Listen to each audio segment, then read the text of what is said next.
പെരുമ്പാവൂരിലെ അസ്മയുടെ ബന്ധുക്കൾ കയ്യേറ്റം ചെയ്തെന്ന് പോലീസ്. നാട്ടുകാർ ചോദ്യം ചെയ്യുന്ന വീഡിയോയും പുറത്തു വന്നു. ഞങ്ങൾക്കറിയാലോടാ നിന്നെ ഇതിന്റെ വീഡിയോ എടുത്തോട്ടാ ഇവന്റെ മടവൂർ കാപ്പിലയുടെ അതിനകത്തേക്ക് ഇടാനുള്ളതാ. ഈ ചെക്കത്തിനും കൂടി ഇവർക്കൊക്കെ ഇതിന്റെ വീതമുള്ളതാ, ഇതിനകത്ത് വീതമുള്ളതാ. ഷെയ്ഖുന നീ ജീവൻ കൊടുപ്പിക്കരുത്, നീ ജീവൻ കൊടുപ്പിച്ചതാണ് ആ പുള്ളി. നീ മറ്റേ ചുട്ട പോയിന് പറപ്പിക്കുന്ന ആളല്ലേ, പോയിനെ പറപ്പിക്കുന്ന ആളല്ലടാ. നിലവിൽ സിറാജുദ്ദീൻ പെരുമ്പാവൂരിലെ ആശുപത്രിയിൽ ചികിത്സയിലാണ്. നിങ്ങളെല്ലാവരും ഈ ന്യൂസ് കണ്ടതാണല്ലോ അല്ലേ? ഇന്നലെ നടന്ന സംഭവമാണ്. എനിക്കൊന്ന് മിഞ്ഞാന്ന് നടന്ന സംഭവമാണെന്നല്ലേ ഇത് വാർത്ത ചെയ്തത്. ഇതിപ്പോൾ ഒരു ഉസ്താദ് ചെയ്തതുകൊണ്ട് നമ്മൾ ആരും ഇതിനെ ന്യായീകരിക്കേണ്ട കാര്യമൊന്നുമില്ല. ഉസ്താദിന് ഇതിനെക്കുറിച്ച് നല്ല ഐഡിയ ഉള്ള ആളാണെന്നോ അല്ലെങ്കിൽ ഉസ്താദിന് അബദ്ധം പറ്റിയതാണെന്നോ അത് ആ പെണ്ണിൻ്റെ അല്ലെങ്കിൽ ആ സഹോദരീൻ്റെ വിധി അങ്ങനെ ആയതുകൊണ്ട് സംഭവിച്ചതാണോ എന്നൊന്നും പറഞ്ഞ് നമുക്ക് അതിനെ ന്യായീകരിക്കാൻ പറ്റില്ല. തെറ്റ് ആര് ചെയ്താലും തെറ്റ് തന്നെയാണ്. ചില ഭർത്താക്കന്മാരുണ്ട് ഭയങ്കര ടോക്സിക് ആയിരിക്കും. ഇതിനെ ടോക്സിക് എന്നൊന്നല്ല പറയേണ്ടത്, എന്താ പേര് പറയുന്നതെന്ന് എനിക്കറിയില്ല കേട്ടോ.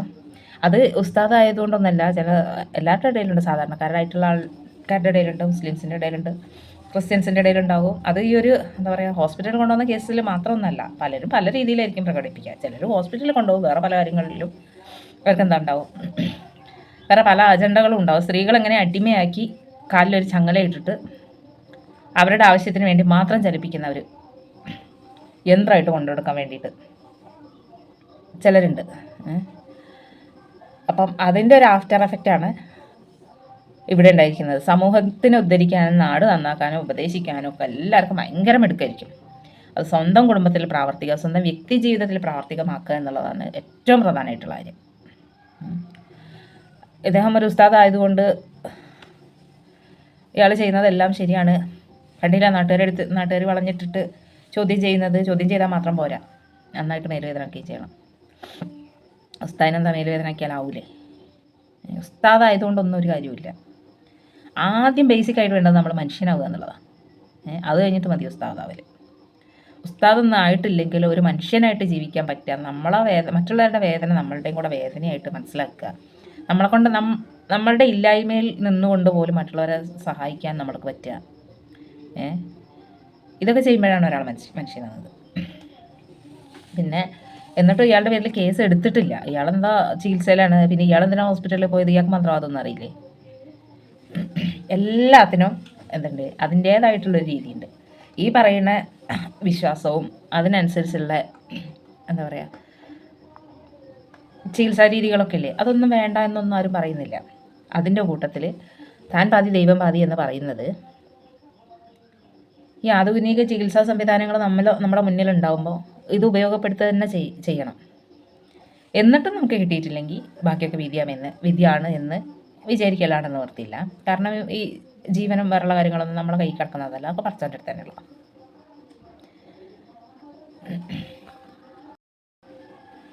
പക്ഷേ ഞാനാണ് ഏറ്റവും വലിയ പടച്ചവൻ, അല്ലെങ്കിൽ എല്ലാ കാര്യങ്ങളും എനിക്കറിയാം, അതിൻ്റെ അപ്പുറത്തേക്ക് വേറെ ഒന്നുമില്ല എന്ന് വിചാരിച്ചുകൊണ്ട് ഒരഹങ്കാരം ഉണ്ടല്ലോ,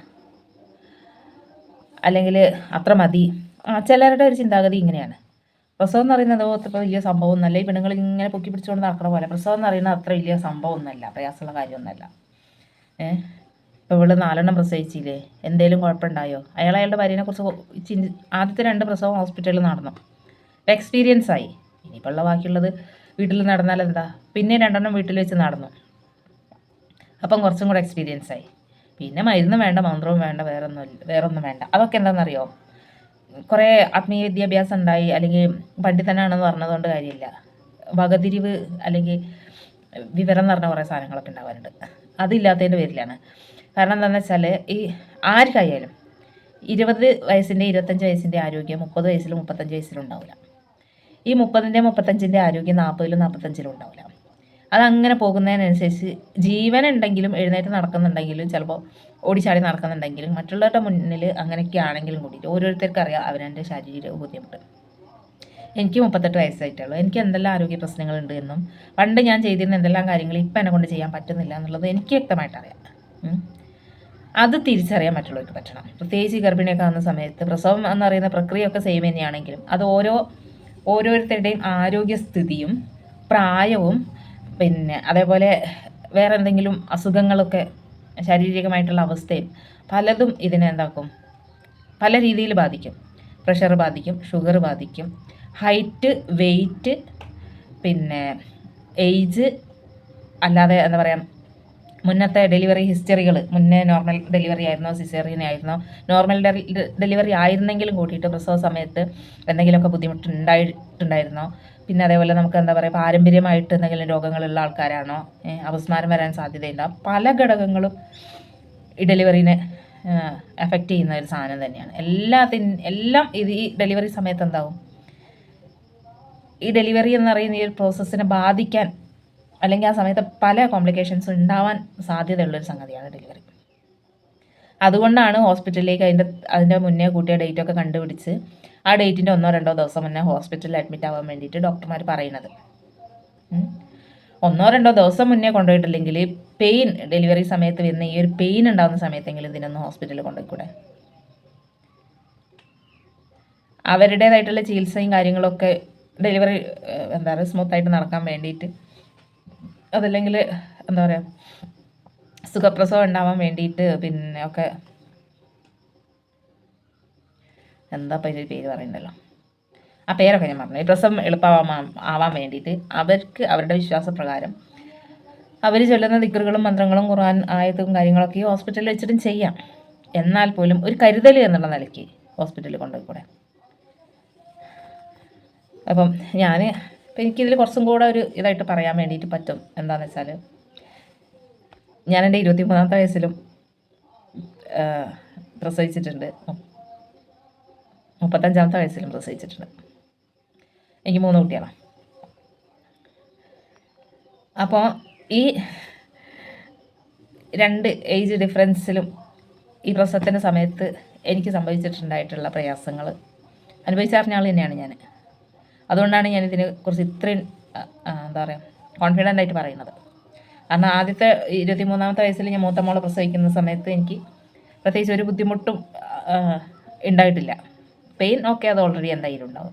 അല്ലാണ്ട് വേറെ അതിൻ്റെ മുന്നേ ആണെങ്കിലും പിന്നെ ആണെങ്കിലും എനിക്ക് വലിയ ആരോഗ്യ പ്രശ്നങ്ങളൊന്നും ഉണ്ടായിട്ടില്ല. ഞാൻ പയറ് പോലെ ഓടിച്ചാടി നടക്കുകയായിരുന്നു.